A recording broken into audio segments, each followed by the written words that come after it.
Get something as a comparison. Get the state of samadhi, upachara samadhi or apana samadhi, as something that is completely different from the things that you can get or attain into the world.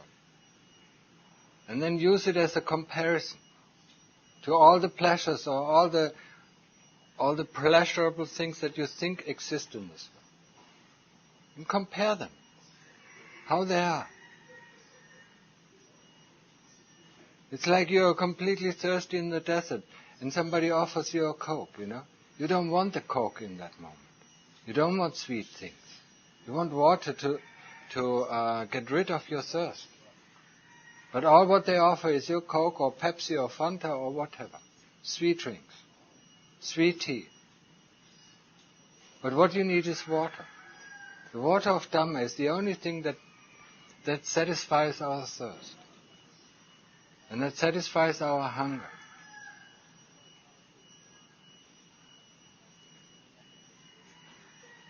But we are looking for the sweet things. We are looking for places that are more comfortable to live in. What is comfortable?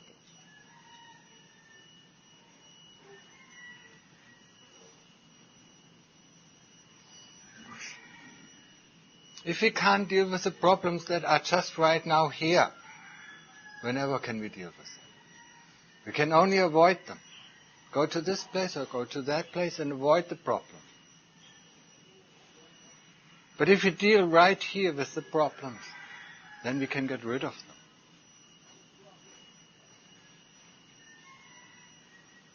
And the problems arise in our own heart. Wherever we take our own heart, that's where the problems arise. They might not arise, when we change our places, the newness of the place holds on for a little while. And then the same problems start all over again. And then we change the place again. And then the same problem starts all over again. And then we change the place. In the end, we have not gained anything. We only have run away from the unpleasant things. The unpleasant things we have to look at. They are there. They are right in our heart. There they arise.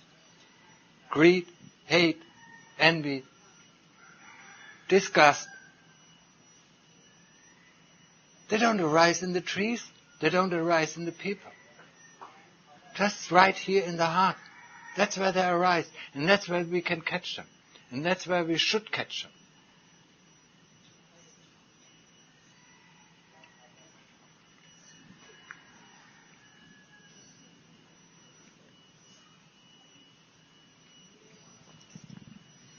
But we are running away.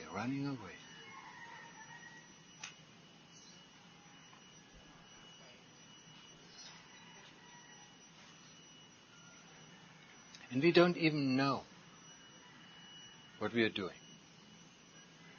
We think we know what we are doing because we rationalize what we are doing. So the person who walks, rationalizes he's walking. And he's walking to that place. And he might have a reason for going to this place. But what is inside? What is really the reason? What is really the intention? We don't even have the slightest clue about it. We don't even know. Because it's in our subconscious level. That's where the real intention is.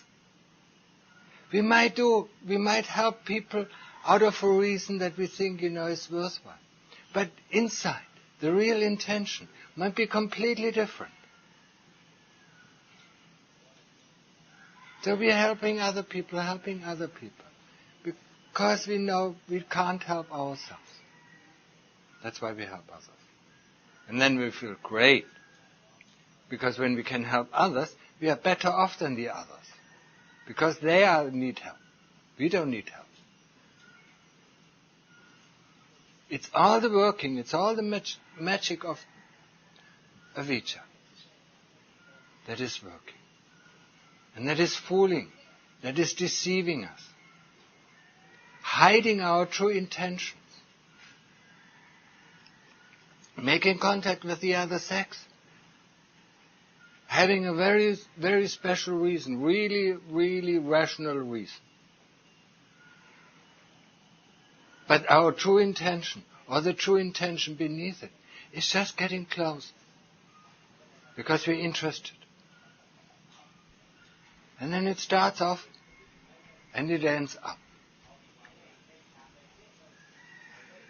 We're getting interested, we fall in love, or we find the other person interesting.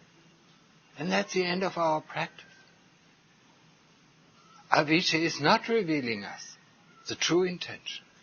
What it reveals is that what it makes go. What it can use against us. What it can use to lead us in the way it needs. It wants to have fun,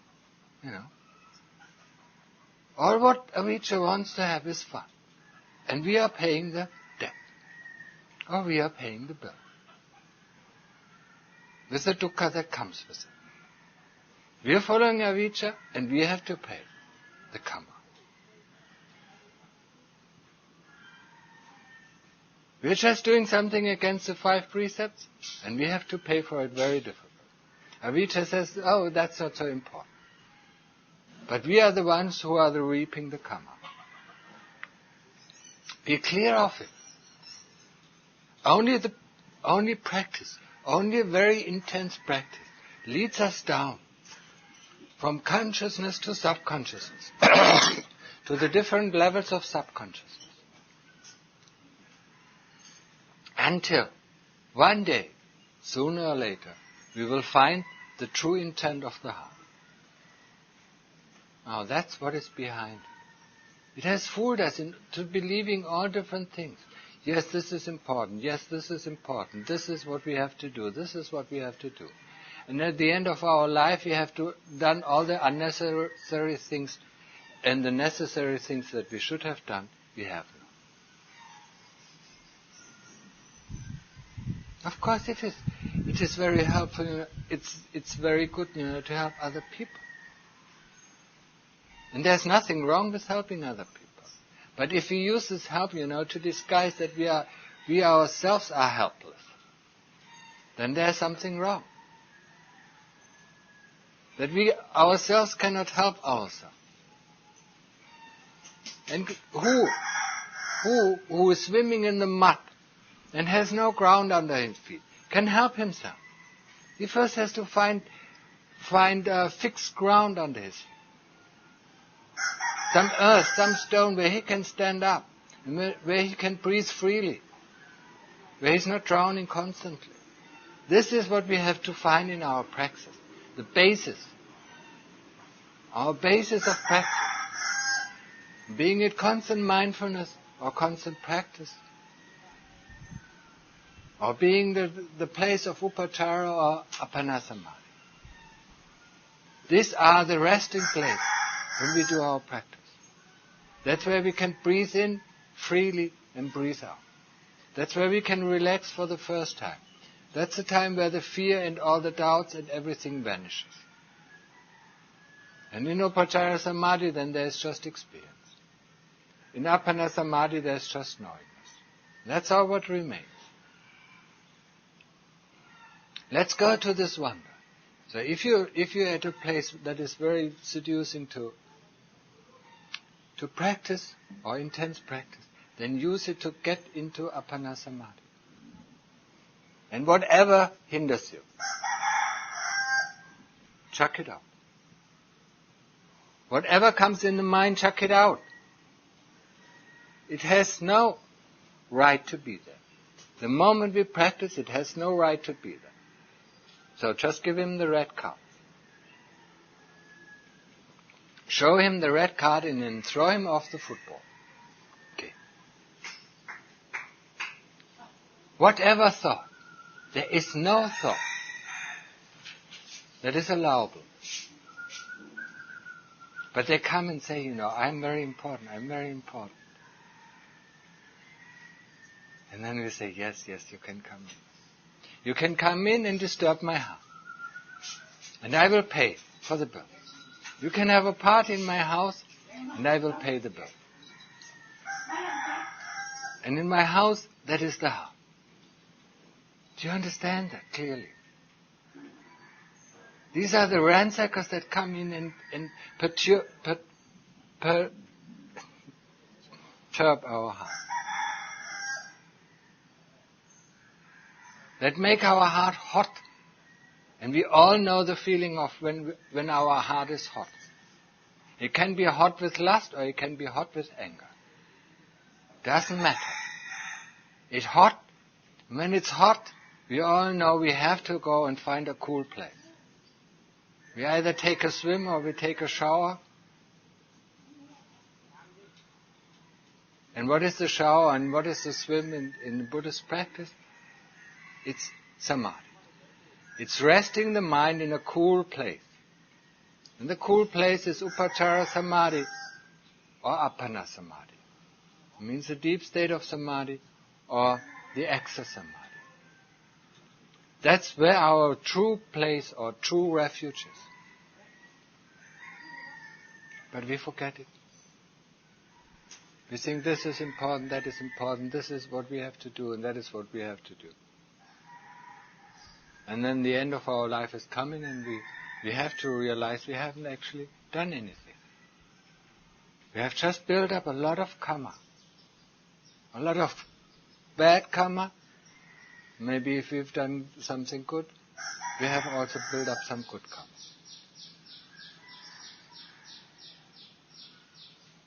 If we stay within the 5 precepts, and this is a must for everybody who takes refuge in the Buddha, Dhamma and Sangha. The 5 precepts are there to keep. They are not there to keep and to let go, and keep and let go.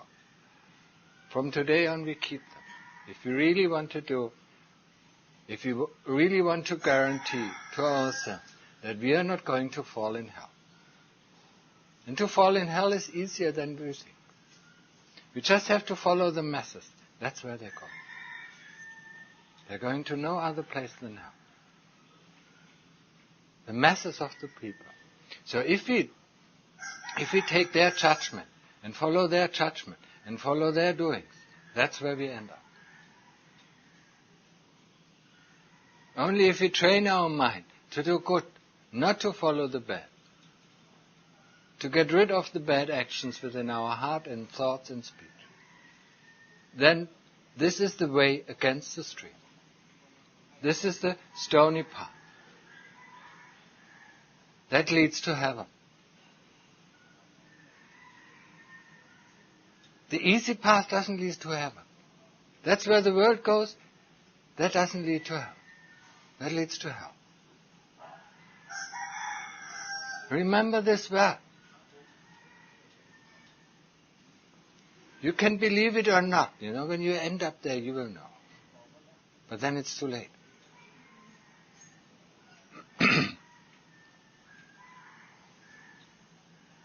Just remember the saying of the Lord Buddha.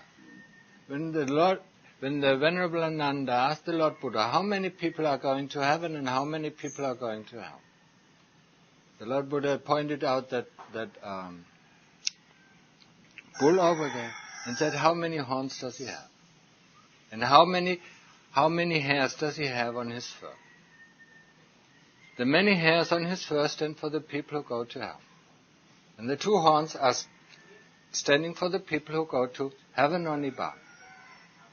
So 2 out of 1 million, or 2 out of 5 million. So don't even think about what other people are doing. Don't even observe them.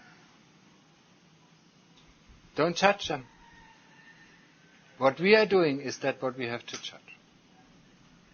Are we doing good? Are we within the 5 precepts? Or are we within our monks or nuns rules? Then it's okay.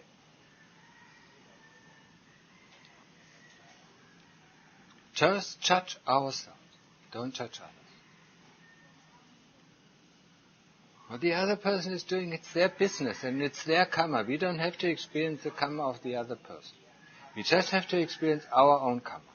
If we just follow what the others people are doing, then we have to experience the same kind of karma.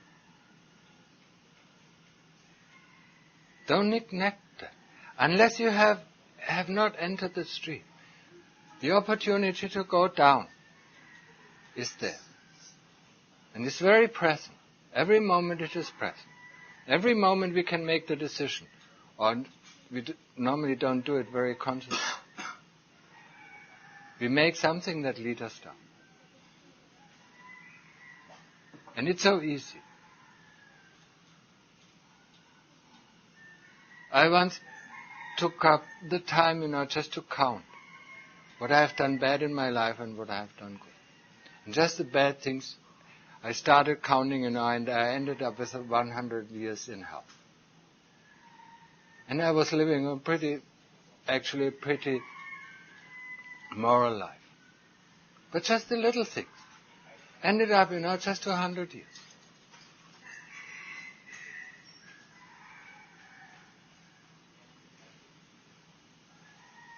So be wary of this.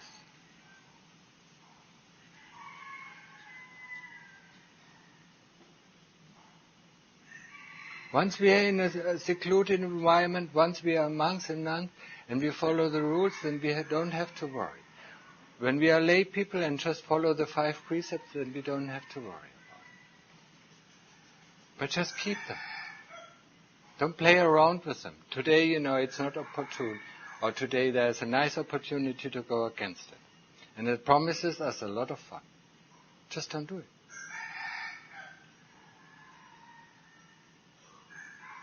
Who is the one who promised us? That's the one who sends us to hell. He knows. But he doesn't care, because he doesn't have to go to hell. He just wants to have his fun. That's all. He wants to have his fun. And we have to suffer for it. We have to pay the bill.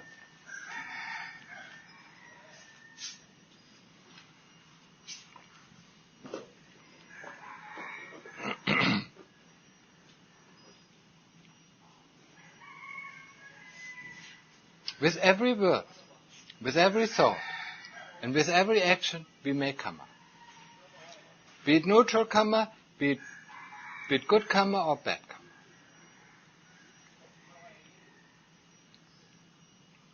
Now think about how many actions, how many thoughts you have during the day. How many words come out of the mouth. And then you know how many opportunities you have to make good karma or bad karma. That's a lot. During just one day.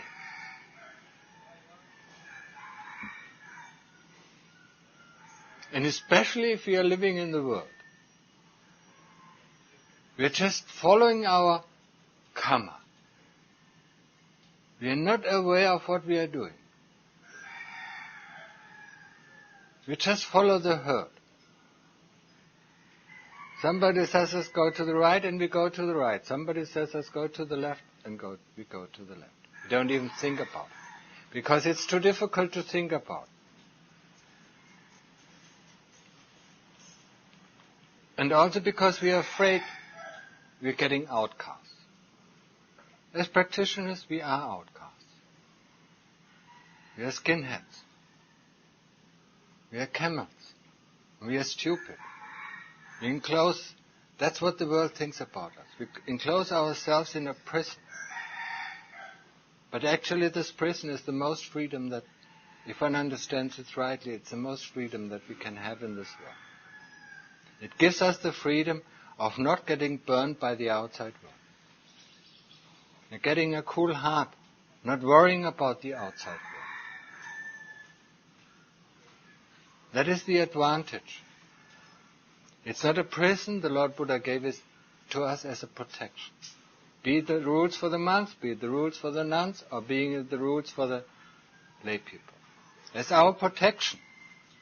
Not as something, that hinders us doing this or doing that. That is the way the Kilesas talk. He just wants to hinder us to do this, get involved into this. And this looks so, or it is so much, it's promised so much fun. Isn't it? He always promises. He sits like little birds behind our ears and constantly promises, this will be fun, or this will be fun, or this will be nice, or this will be nice. He never keeps his promises. If we drink a lot of beer, we just get headache or we get sick. If we eat a lot of good food, we just get sick. But he promises that this is fun, this is nice. The more we eat, the better it is. The more we drink, the better it is. He just goes for the taste. He just goes for the sensation. For the fleeting nature of the sensation. They arise and cease, arise and cease, and arise and cease. Everything arises and ceases. We are born and we have to die. There's nobody who has lived forever. There's no thing, not a city, not a town, not a monument that has existed forever. The time has washed it all away. Like we are building a castle in the sand, the next time the tide comes, the castle is gone. And if you call it the castle of I, or the self-view, it's constantly gone. So, the tide is coming, and every minute it's gone. So we have to build it up every minute. We think, I am like this, I am like that, I am not like this, I am not like that. We constantly have to build it up. If we know who we are, why do we have to think it out? Think about it. Why do we constantly have to think? I am like this, I am like that, I want this, I don't want this. If we know who we are, we don't have to think it out. And this thinking it out builds it up. You understand this clearly? And just observe your thoughts for 5 minutes. How many I thoughts are in there? I'm like this, I want this, I don't want this, I don't want that. I like to... Constantly building it up. So let it drop down. And then we see who we truly are. Just let it all drop down. And the faster we build it up, the more solid it seems to be. And of course, the more it will be a resistance to the views and opinions of other people about ourselves. If we don't have a view about ourselves, whatever, whoever thinks about us, it just goes through. It doesn't find any resistance within us. Because we don't have any view, we don't have any walls. There's just an openness. So whatever comes in, goes out. It's not enclosed. You understand it? But the more we think we are like this or we are like that, the thicker our walls become. And of course then, the views and opinions of others will hit us like a bomb. And will destroy our castle. Or one of the walls. And what are we going to do? Instead of letting it be destroyed, we build up a new one. We make a circle around the problem area. So it's not anymore a straight wall, but it's a crooked wall. And the more we are correcting the view of ourselves, the more crooked our castle is becoming. And that's what we're constantly doing, but we are not aware of it. We are not aware of it. We are not mindful of it. We just do it because we are used to do it. Because everybody teaches us to do it. In psychology teaches us to do it. Just let go of all your views and opinions, it doesn't matter. We just truly are ourselves. Whatever happens, will happen anyway. Can you change it? When the thunder rolls, can you change it? When there's a flood or tsunami or whatever, can you change it? No.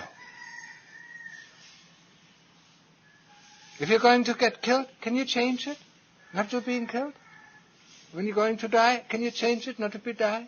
When you have a bad feeling, can you change it to have a good feeling? No, you can't.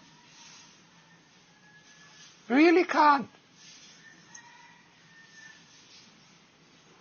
Get to this. Get to this state of art that we can't change the things that are happening. Right now at the moment. But we can make preventions. What we are doing right now, what we are thinking right now, what we are speaking right now. If we are really careful about our actions, threefold actions like in body, mind and speech, then we can prevent disasters to happen. But that will only hold for the future. What happens right now is from our past. This we cannot change. This we have to accept. We just have to accept it. Or think about it. Really think about it. Can you change it? If you know even a war, in your neighboring city is happening, can you hold it up? You cannot change it.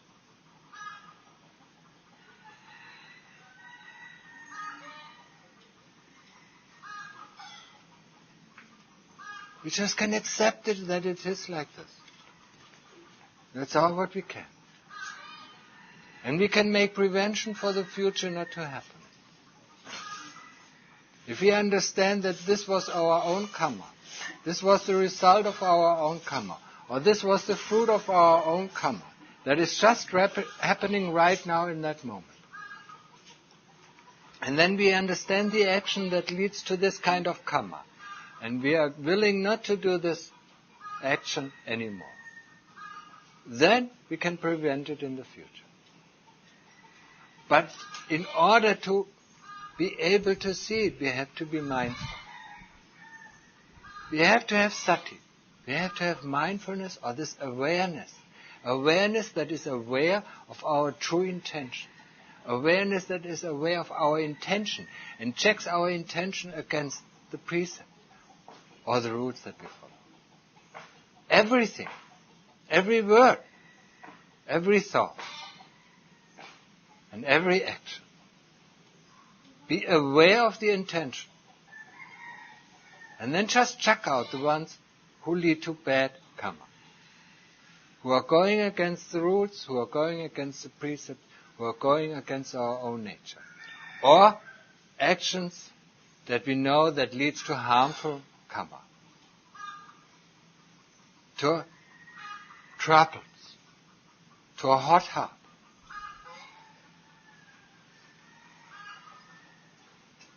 Worries. What is it? What is the result of worries? Can you feel it in your heart?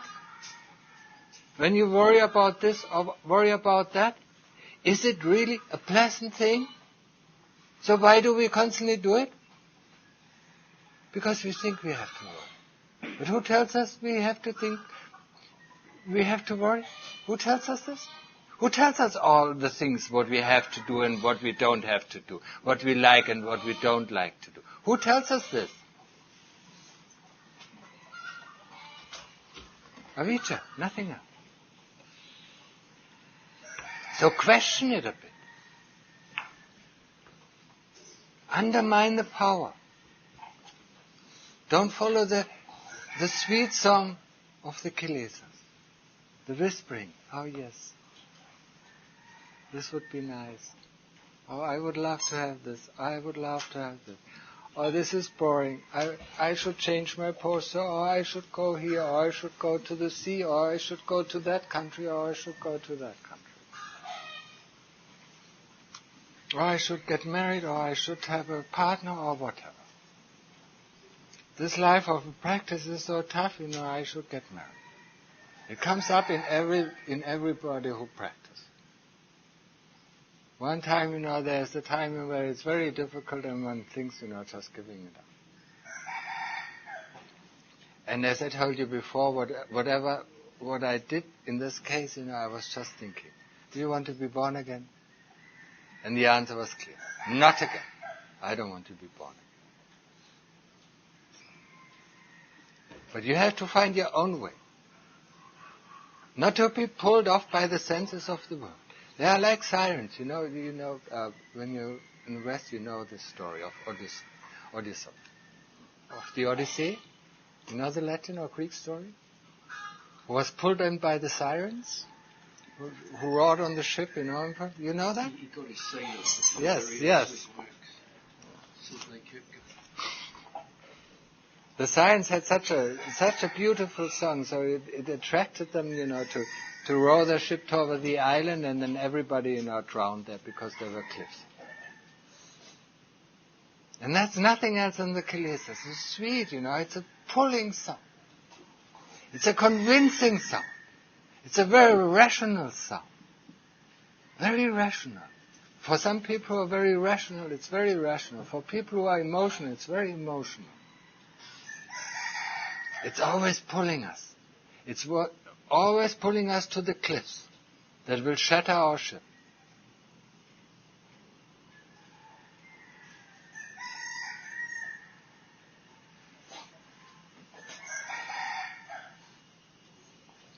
Yes.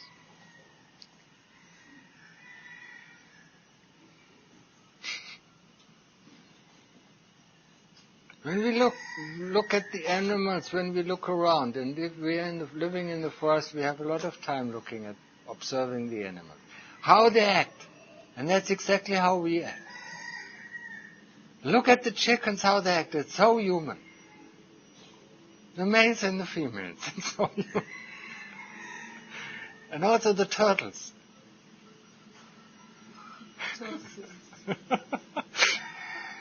There was a chicken who put an egg on my tank, 2 eggs. And now this morning it put an egg on the stairs. I don't know what. They don't think. They just look for a nice place, you know. They go, you know, whenever they feel, you know, they want to have a secluded place. And the staircases, they don't see anybody, then they put it there. Because other animals cannot come up there. It's difficult for them. I'm also an animal. Yes, we are all animals. When you look at our body and compare it, ribs, bones, heart, lungs, what's the difference? Take off the skin, you know. Take off the hairs and the cloth and the skin. So where's the difference between male and female? There's no difference. There's just blood, tissue, organs. And all the attraction is gone. So we are fooled by this thin tissue of skin. That's why we're fooled. Or by the hairs. That's why the monks shave and the nuns shave. The hairstyle. Every now and then we have to get a new hairstyle. We have to go to the hairdresser. It's a nice word in English, hairdresser. He dresses our hair. Makes a new style, and then we look in the mirror and then we think we are a new person. Or sometimes we look in the mirror and then we look, you know, and we feel bored, and then we go to the hairdresser.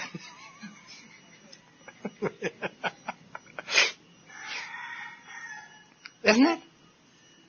You know, that's what's happening. We've known it for ourselves, you know. We put some makeup on it, you know. Make up for what? Look at the words, you know. Some of the words, you know, either in English or in German language, are very descriptive. Make up for what? For our boredom. We don't like this face, you know. This face today looks very boring, so we want to put some color into it. We want to be beautiful. Or the men want to be strong. Doesn't matter. Or want to have money or power or whatever. It doesn't matter. It's all the same thing. Sexual. The sexual power. Or the power of sensual desires. That's the power that leads us from one life to the other. And it's so strong, you know, don't even underestimate it. Don't even think you can just not indulge into it. It's a tough way to get it. We are pulled by it. We are pulled. Even after even after, what was it, about 5 years of living here in this monastery, I went out and was somewhere in a very quiet, just in a hut, just alone by myself. 15 minutes, to walk to see another person. And there were some women on a field, 2 or 3 kilometers away. They were chanting. Whoosh, it immediately entered my heart. Just the voice of a woman. And it disturbed my heart for 2 hours. So it doesn't matter, You don't even see it, you just hear it. Whoosh! And then you see the impact. If you're constantly living in the city, you don't see the impact. You don't see the impact of the pictures. You don't see the impact of the sounds. Because you're so used to it. But once you get out, you completely abstain from these things. Then you will see how much impact it has. I also remember there's one before I got ordained. I was living in a monastery in England. And that time I wasn't ordained. I just lived there. And I was cooking for them. I was cooking for the monks. And on the weekend there were other people. There were lay women coming. And there was a nice Thai lady. And I just got into talking to her. And then we were cooking side by side. It's very dangerous. So I just happened to touch her. And it was like an electric shock. I felt guilty for I don't know how many weeks or how many months. Just to let that happen. To let my awareness slip to the moment where I touched. It so upset the heart. So don't underestimate that. Even now, in the monastery it happened, and some days are so busy, the people are wanting to put in the bowl, from 2 sides. So you cannot avoid it, that you're touched by a woman, and it's an electric shock. It really feels, you just immediately, no. But if we are used to it all the time, we hug our friends, and be it males or being female, we're so used to it. We don't even know it. We don't know the difference. We don't know the power of it. So don't underestimate the power. And especially if we abstain from these things. And as monks and nuns, we abstain from these things that become even more powerful. I remember before I ordained, I lived here for 9 months. And my practice was going fine, and I didn't even think about it. Just the moment I was ordained. I don't know where the thoughts come from where, but it just washed me away. The moment you make a decisive step, and then it comes in. Wow. And then I started with a super, to get hold of it. Just to see, just to tear off the skin of every person I saw. It took me a while to do it, until I was actually being able to do it with open eyes. Just see, just turn them off. Just rip off their skin. Or instead of seeing people, just seeing the skeletons. Don't underestimate the power. And there's the only solution. And I will tell it over and over again. If there would be another solution to get rid of greed and hate, and especially if there would be an easier solution, the Lord Buddha would have taught us. But the Lord Buddha taught us a super. So looking at the disgusting things, looking at the unpleasant things, turning beautiful things into ugly things, and turning ugly things into beautiful things.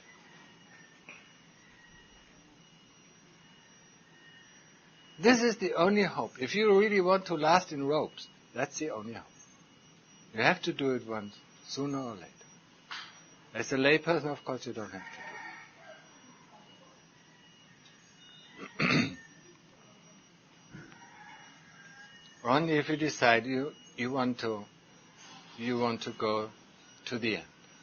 You want to go to the end of the master of deception, or you want to go and overthrow the tyrant that keeps us in this endless cycle of birth and death. If you once decide to get out, then it's time to do it. Then it's time to do Sila, Samadhi and Panya. Samadhi, bringing the mind to calm, and Panya, wisdom, investigating the five khandhas. And then it's going to get heavy. Investigation is the heavy part. It's going against our ingrained habits. And we all love our ingrained habits because they're easy, comfortable. We don't even have to think, we just do it.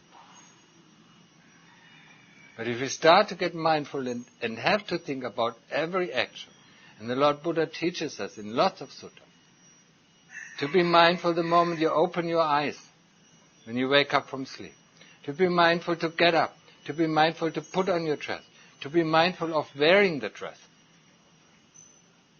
Until we are mindful of even when we fall asleep. If with a breath in or with a breath out.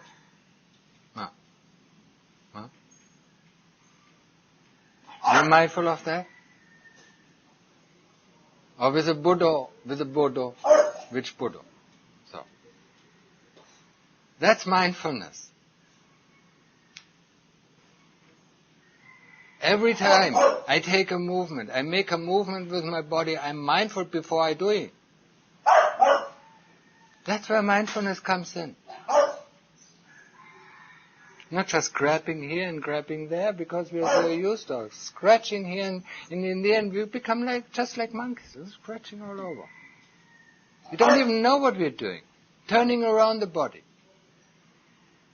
If we have to turn around the body, we have to give a signal to the body to turn around. And that's quite a lot of movement. It's a complex movement. Or to stretch out the arm, we have to make the signal.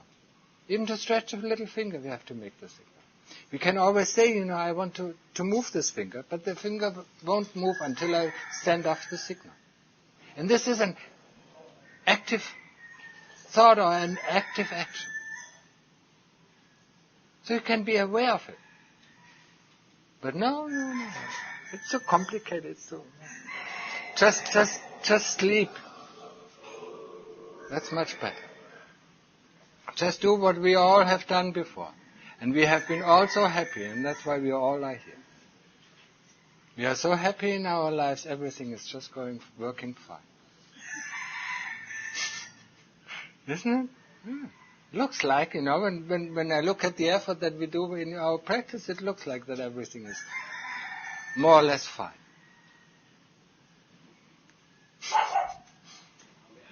Otherwise, we would get some encouragement to do some more practice, to get rid of the problems, to get rid of the troubles.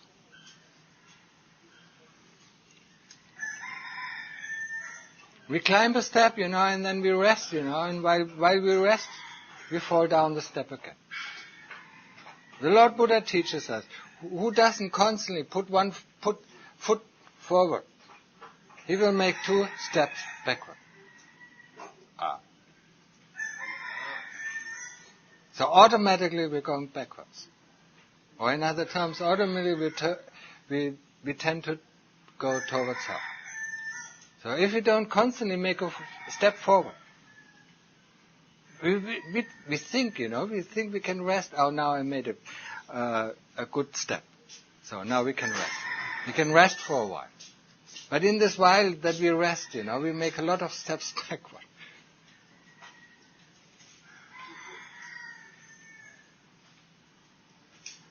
There are times to rest. And when we are resting, when we as practitioners are resting, then we rest our mind in samadhi. That's where we rest. That's the only safe place where we really can rest without taking steps backward. Understand this. Versteht er?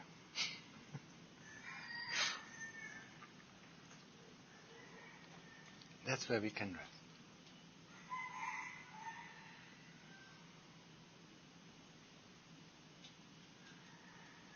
So the energy has drawn out, so I'll end my talk.